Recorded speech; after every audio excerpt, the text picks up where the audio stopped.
Chaque matin, pour moi, le cauchemar recommençait. J'entendais les deux parties de ton cœur battre à la chamade. Ce n'est pas qu'il battait à la chamade, c'est que j'avais l'impression que ton cœur battait plus vite que le mien. J'avais l'impression que ton cœur battait beaucoup plus vite que le mien. Il était en train de battre à un rythme animalier. Il était en train de battre à un rythme animal. C'était impossible d'entendre un cœur d'humain battre si vite. Alors ce que je me disais chaque soir quand on allait dormir. On dormait soit dans une maison abandonnée, soit on dormait dans un train qui avait dérivé, un train qui avait vrillé sur la mauvaise voie, un train qui avait vrillé sur la mauvaise voie.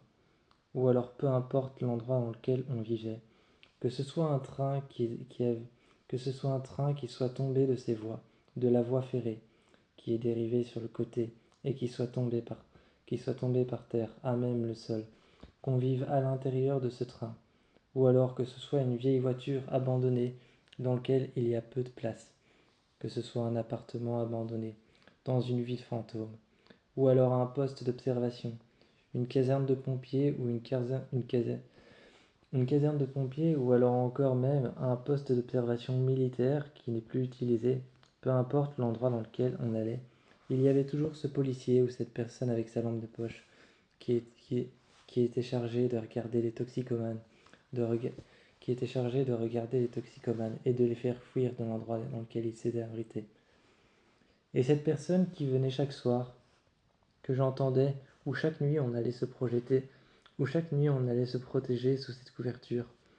Chaque nuit on allait se protéger sous cette couverture qui était un peu ancienne, avec des trous.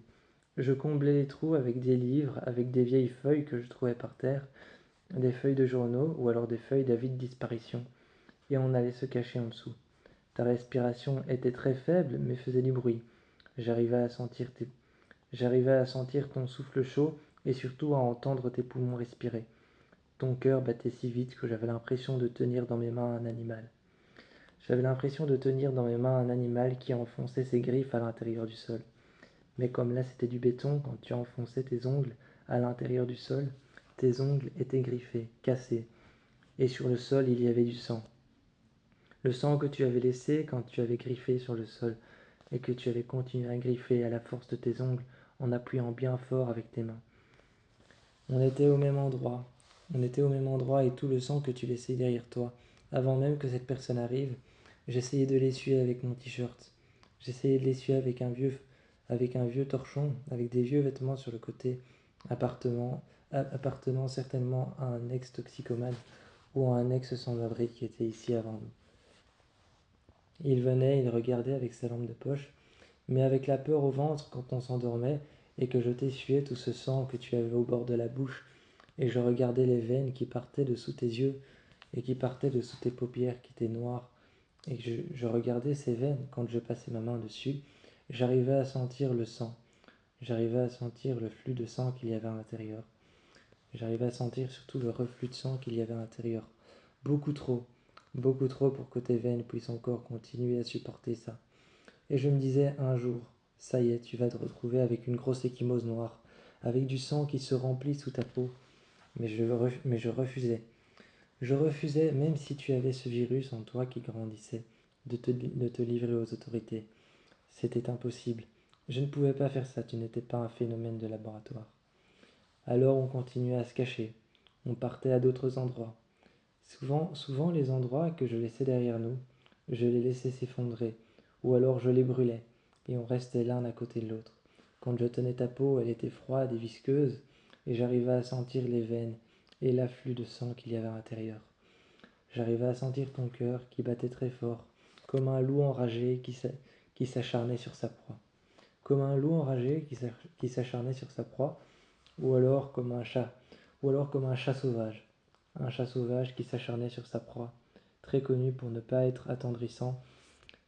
J'avais l'impression, j'avais l'impression que je tenais en main, j'avais l'impression que je tenais au creux de ma main ton cœur, que je le tenais au creux de ma main, parce que ta peau était si froide, et à cause du sang que tu avais sur le bord de la bouche, qui tombait tout le long de ton torse, et qui tombait même sur ton ventre à cause du sang que j'avais sur les mains, et que je sentais ton cœur tout contre ta peau qui, à cause de ce virus, devenait encore plus faible et encore plus fine comme de la soie.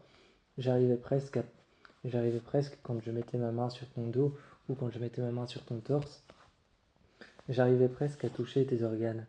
J'arrivais presque à sentir à travers ton torse, en dessous de tes côtes.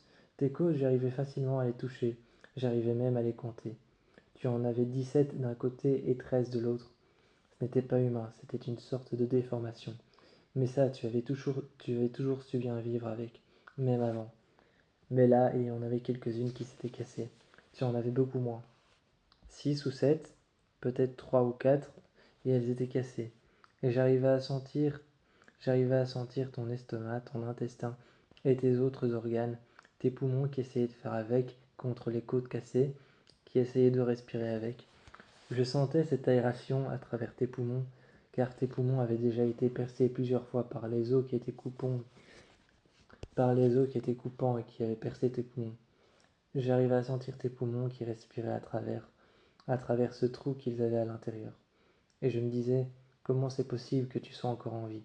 La seule chose qui te maintenait encore en vie, c'était ton système immunitaire, 2 fois plus performant à cause de ce virus. Mais l'intérieur de ton corps, était presque en train de pourrir, si je pouvais dire ça comme ça.